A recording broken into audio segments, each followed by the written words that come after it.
Anikatung male o kaitor ng simino. Anikatung male o subray jisuno. Anikatung male o kaitor ng simino. Anikatung male o subray jisuno.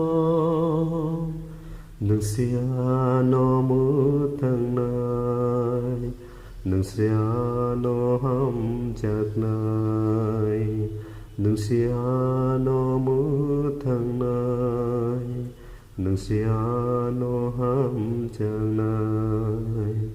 Anikatung male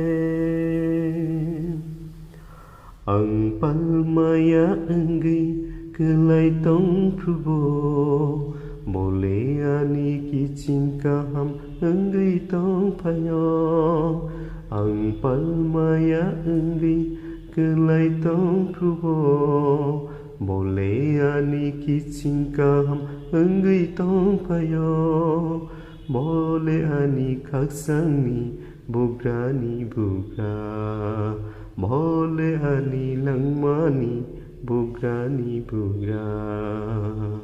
Anikatung male o kaitor ng simino. Anikatung male o subray jisuno. Nung siya no mutang nai, nung siya no hamjak nai, nung siya no mutang nai, nung siya no hamjak nai. Anikatung male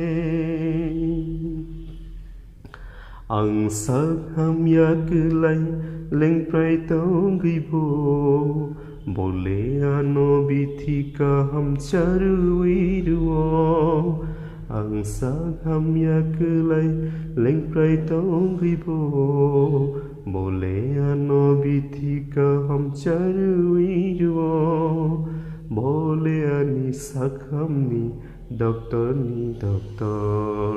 mole ani langmani bubagena. Anikatung male o kaitor ng simino. Anikatung male o subray jisuno.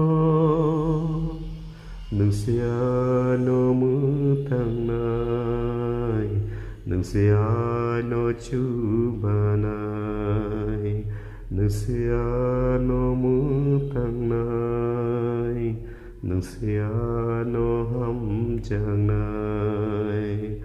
Anikatung male.